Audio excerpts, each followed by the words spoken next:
Assalamualaikum warahmatullahi wabarakatuh. Saya Rafa Musagafur dari kelompok 5 bersama Raffi Surya, Radin Karafa. Nadia Fitri, Zahra Andini, dan Mutiara akan menjelaskan tentang media promosi dalam jasa profesi dan profesional. Selamat menyaksikan. Di presentasi kali ini, kelompok kami akan membahas yaitu pengertian media promosi, ada promosi website, ada promosi sosial media online, media promosi tradisional, kerjasama atau kemitraan, interaksi langsung dengan pasar, dan yang terakhir tujuan promosi. Pengertian media promosi. Media promosi untuk layanan profesi dan profesional adalah alat atau sarana yang digunakan untuk memperkenalkan, memasarkan, dan mempromosikan jasa atau layanan yang ditawarkan oleh individu atau kelompok yang memiliki keahlian khusus dalam bidang tertentu. Nah, di sini ada manfaat media promosi. Yang pertama, membangun citra dan branding. Media promosi membantu membangun citra positif dan branding yang kuat untuk produksi jasa atau profesi melalui desain visual, narasi, dan pesan yang konsisten. Citra profesionalisme dan kualitas dapat ditanamkan dalam benak calon pelanggan. Nah, yang kedua adalah mencapai target pasar tepat. Berkat kemajuan teknologi, media promosi memungkinkan untuk memilih target pasar dengan presisi tinggi. Hal ini memungkinkan profesional atau penyedia jasa mencapai audiens yang paling sesuai dengan karakteristik produk atau layanan yang ditawarkan. Nah, di sini ada promosi website yang diterangkan oleh Raffi. Oke, di sini saya akan menjelaskan promosi website. Promosi produk jasa dengan website itu seperti kita menunjukkan kepada orang lain tentang layanan atau pekerjaan yang kita tawarkan melalui halaman internet. Misalnya, kalau kita jago dalam desain grafis atau bisa mengajar teknik matematika, kita bisa membuat website yang menjelaskan apa yang kita bisa lakukan. Kita bisa masukkan contoh hasil kerja kita, testimoni dari pelanggan, dan cara menghubungi kita. Ini tujuannya biar orang-orang yang butuh jasa kita bisa tahu dan tertarik untuk bekerja sama.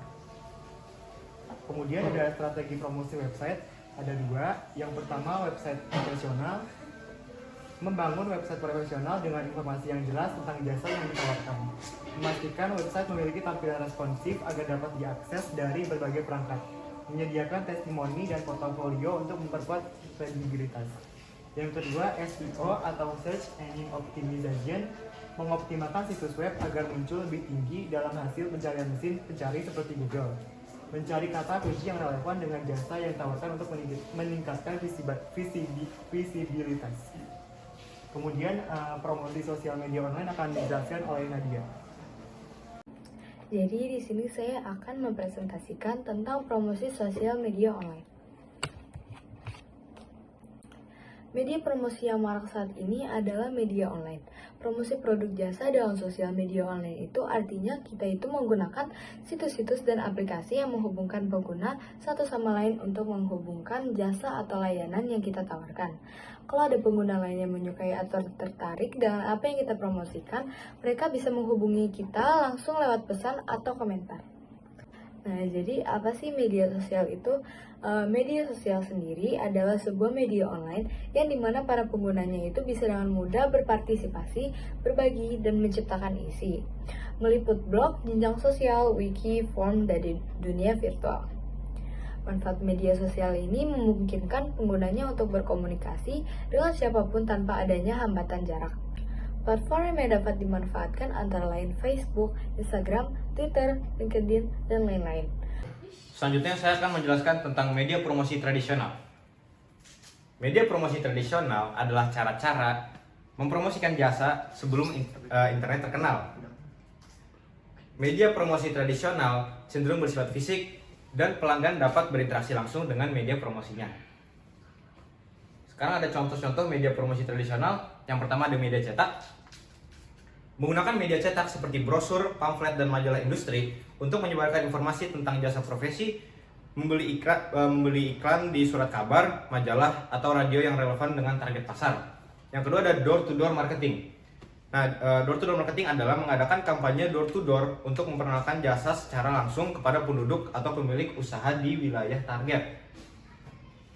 Menyediakan brosur atau kartu nama sebagai informasi lebih lanjut. Berikutnya ada kerjasama dan kemitraan, akan dijelaskan oleh Zahra. Selanjutnya ada tujuan strategi pemasaran dengan kerjasama atau kemitraan. Ini tuh untuk mencapai target pasar, penjualan, dan pendapatan yang telah disepakati bersama. Tujuan dari strategi pemasaran ini juga untuk mengidentifikasi kebutuhan dan menciptakan produk untuk memenuhi kebutuhan konsumen.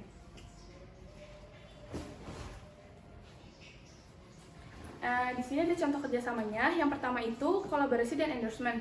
Itu tuh kayak menjalin kemitraan dengan influencer yang berhubungan dengan suatu industri untuk mendapatkan kesempatan endorsement. Yang kedua tuh ada referral program. Itu tuh untuk membuat program referensi dengan cara meminta para pelanggan agar menjadi pendukung suatu brand yang nantinya tuh bakalan dapat imbalan seperti diskon. Yang ketiga itu ada menjalin kerjasama dengan bisnis lain. Ini tuh artinya bermitra dengan bisnis lain yang saling tertarik untuk mempromosikan satu sama lain. Dan yang terakhir itu ada sponsor dan dukungan, yaitu kita tuh terlibat di dalam suatu kegiatan komunitas sosial, contohnya program bakti sosial. Dan selanjutnya akan dijelaskan tentang interaksi langsung dengan pasar oleh Mutiara. Selanjutnya di sini saya akan menjelaskan tentang interaksi langsung dengan pasar. Interaksi langsung dengan pasar adalah kegiatan yang menimbulkan pengaruh timbal balik antara pembeli dan penjual di pasar. Misalnya, saat kita melakukan promosi di pasar, kita bisa langsung berinteraksi langsung dengan orang-orang yang mungkin tertarik dengan produk kita. Contohnya, yang pertama ada webinar dan yang kedua ada pameran. Webinar adalah konferensi yang diadakan secara online. Webinar terbagi menjadi dua, yang pertama ada webinar gratis dan yang kedua ada webinar berbayar. Dan yang kedua ada pameran. Pameran adalah menggelar pameran produk kita. Mungkin cukup sekian presentasi dari kelompok kita. Mohon maaf bila ada kesalahan. Wassalamualaikum warahmatullahi wabarakatuh.